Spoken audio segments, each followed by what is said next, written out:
போராட்டம். அதனால தான் இப்போ நான் வெற்றி வேண்டுமா போட்டு பாருன்னா எதிர்நீச்சல். எதிர்நீச்சல் இல்லைன்னா முன்னேற்றம் கிடையாது வாழ்க்கையில்.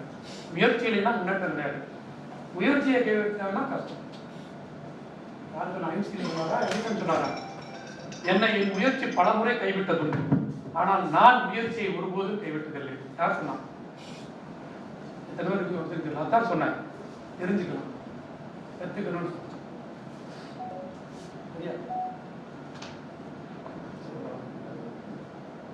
எந்த எடிசனா கேட்கும்போது சொன்னாங்க, நீங்க 1000 முறை நீங்க பல்பை கண்டுபிடிக்க ட்ரை பண்ணீங்க, ஃபெயிலியர் ஆயிடுச்சு அப்படின்னு.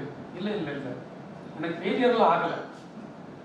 நான் எப்படியெல்லாம் லைட்டை கண்டுபிடிக்க முடியாது அப்படிங்கிற 1000 முறையை நான் கண்டுபிடிச்சேன். 1000 முறை கண்டுபிடிக்க முடியல, ஃபெயிலியர் ஆகிட்டேன். 1001வது முறை சக்ஸஸ் ஆகாது. அந்த 1000 முறை எப்படியெல்லாம் நம்ம கண்டுபிடிக்க கூடாது, முடியாது அப்படிங்கிறத நான் தெரிஞ்சுக்கிட்டேன். அதனால ஒன்னொன்றுமே லேர்னிங்.